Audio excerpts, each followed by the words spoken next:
So, in the previous lesson, we talked about the start of the Great Depression and how it was affecting the average citizen and how its effects were spreading, not just staying in one place. Today's lesson, we're going to go forward and see how the government and the American people respond to the Depression.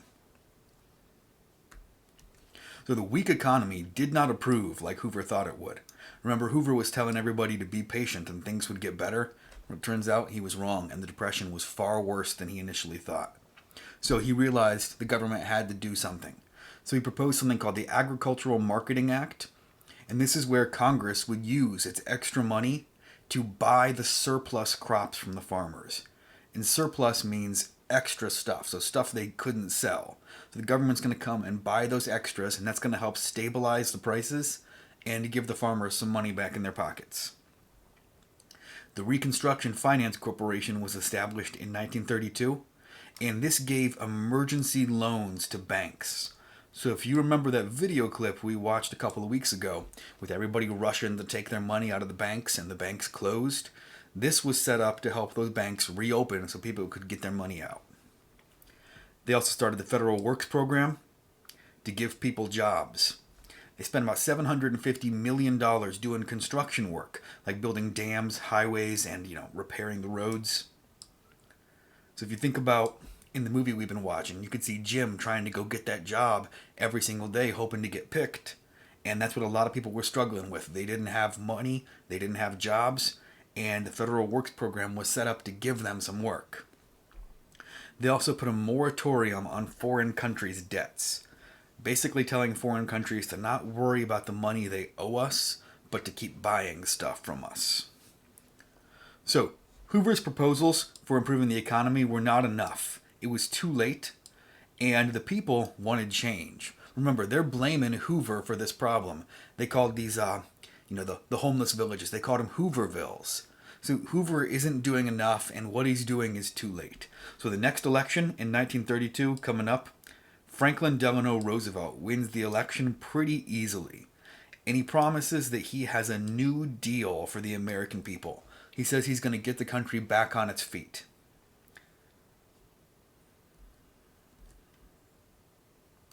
So, in his New Deal, he promises he's going to help the forgotten man at the bottom of the economic pyramid. So he's talking about helping the regular citizens, not the businesses, not the banks. He's going to help the regular people. And he's going to focus on relief, recovery, and reform. So relief means he's going to take away some of the pain people are struggling with. Recovery means he's going to fix things. And reform means they're going to make the changes so this kind of thing doesn't happen again in the future. He believed that America's economic system had to be reformed, or else we would just have another depression. Franklin Roosevelt was unique. A lot of people could relate to him. Even though he was rich from a wealthy family, he had struggled because he got infected with polio when he was younger. And polio is a disease that slowly makes you weaker and weaker and weaker. So, when he became president, oftentimes you'd see him using a cane, but his polio was getting pretty advanced, and when he wasn't in public, he would frequently be in a wheelchair in the White House because he had a hard time walking. So, that made him a little bit more relatable. People could see that he was going through some of the similar struggles like they were. What did Roosevelt and Congress do? Once he became president, he made these promises with the New Deal. He said, you know what? I'm going to try something. If that doesn't work, I'm going to try something else, and I'm going to try something else. So basically, he's saying he's going to do whatever he can to help fix the economy. He said if one plan does not work, he'll admit it and try something new. So his New Deal and Congress has something called the 100 Days. So basically, he says we're going to roll out this new plan. Congress is going to work, and for the next 100 days, we're going to pass as many changes as we can. One of the first things he did was set up a national bank holiday. And what this did is it put limits on how much money people could take out of the bank in one day. And this was done to stop people from rushing to the bank, like we saw in that video clip, and emptying out the entire bank in one sitting. It also gave money to these banks to reopen, but only if the banks would make changes so they couldn't be put in that same position again. The Federal Emergency Relief Administration was also set up, and we saw this in the movie. That's the place where Jim went to at the beginning of the movie when their electricity got cut off, and he basically told them what problems they were having, and they gave him money, gave him what they could. It wasn't enough to fix the problems, but it was enough to help him get back on his feet. They also set up something called the Civilian Conservation Corps, and it hired young people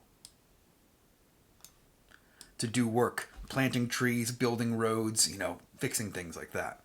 The Agricultural Adjustment Act was also set up to help farmers. The National Recovery Administration was set up to help businesses that were closing. It was set up to help them recover. It encouraged businesses to work together, to share resources and, instead of competing with each other, do everything they could to stay open. So you can see Roosevelt doing all of these different things, making every effort he can to try to help with the Depression, and this is going to give people some hope. American people are finally starting to change their mindset and feel like maybe this Depression isn't going to last forever. Things are going to get better. So during the first part of the New Deal, the government focuses on giving immediate relief to those who need it most, to help get the economy back on its feet and get people spending money again, get businesses getting some money back in their pockets. Then he's got a second part called the Second New Deal, and this is focused on making economic reforms. And that means changing, the way our government runs, changing the way our businesses run to try to prevent this Depression from happening again. So in 1935, Congress passes a $4.8 billion jobs program called the Works Progress Administration, and its goal is to help put every single unemployed person to work. They want to give everyone a job. They build schools, hospitals, playgrounds, museums, airports. They hire actors to put on plays for free in the park for people.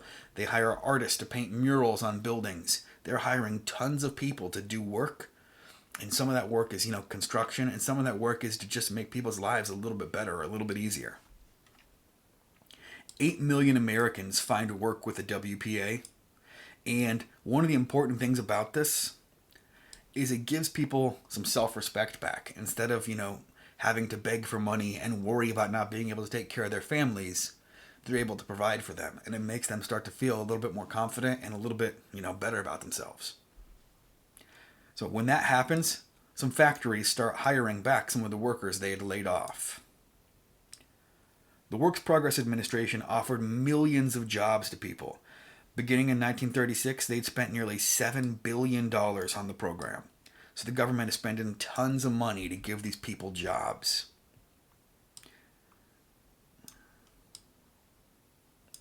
They do lots of important work, building bridges, fixing the roads, repairing schools, repairing hospitals. And it's a really important program because it's going to improve the cities, it's going to improve people's morale, and it's going to give them money so they can provide for their families. So before the time of the New Deal, whenever there was an argument between a business and its workers, the government almost always sided with the business. But things are going to change, because if you remember talking about factories a couple of chapters ago, they were not safe places to work and they didn't treat their workers very fairly most of the time. The National Labor Relations Act, or the Wagner Act, gave workers the right to form unions. And a union is a group of workers who all agree to cooperate and work together to achieve a common goal. And they encourage people to use collective bargaining. Instead of going on strike and refusing to work, they wanted the workers to use collective bargaining. And collective bargaining is when all of the workers or a group of workers all agree to come in and negotiate with a manager. So it would be like if every student works in my factory and you guys choose 2 or 3 of them to come in and talk to me and try to get a pay raise. And whatever you can negotiate with me, I'm going to give to everybody. So collective bargaining is making a deal for the entire group of workers or the union. One of the most important changes that happened during this time was the Social Security Act. The Social Security Act was set up So the government would take responsibility for helping elderly people, unemployed people, and disabled people. Before this time, the government really didn't do anything to help those type of people.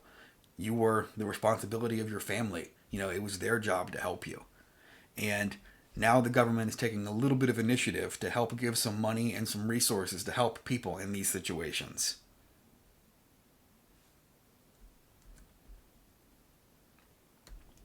During the Depression, a lot of Americans were also in danger of losing their homes because they couldn't make payments on their homes. So something was set up called the Homeowners Loan Corporation, and it was set up to change the way that home loans were paid. Instead of making payments for 5 years on a house, they would let you make payments on the house for 30 years or 20 years. And when you stretch out a loan for a longer period of time, the amount you pay each month or your rent or mortgage goes way down. The FHA was also set up to help people buy their first homes. Okay, so you can see Roosevelt's doing a lot of things to try to improve the economy and to try to improve people's lives. Next election is coming up, so what's going to happen? In the next election, he ends up being reelected by a large majority because the American people can see he's doing everything he can to try to help the citizens. It was a historic event when he was reelected. It was the first time that a Democratic candidate had been reelected. And he was supported by farmers, workers, and African Americans. And this was unique because for a long time, African American families typically voted for Republicans because of Abe Lincoln and the Civil War. But now things were changing, and most African American families voted for the Democrat because of what he's trying to do during the Depression with the New Deal.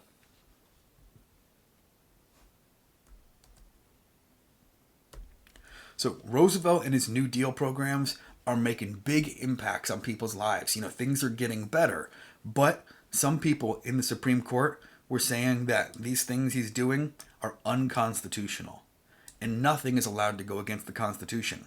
So some of these programs he set up, the court starts saying, nope, can't do it anymore, and they start getting rid of those programs.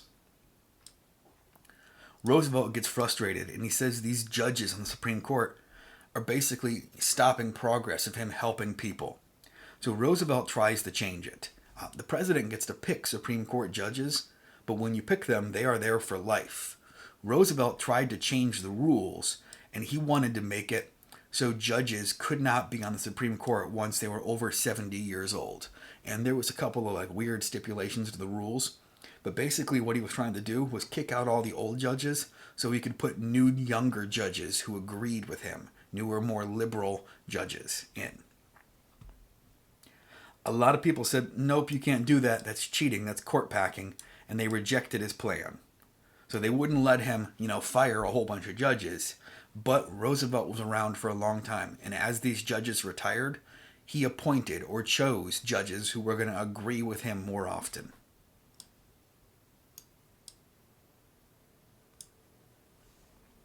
So, let's see.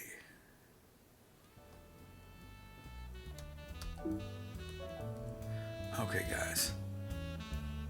So, that's going to be pretty much everything you need to answer the questions. So what I need you guys to do now is go into Google Classroom and work on the worksheet for Chapter 25, Lesson 2 and 3.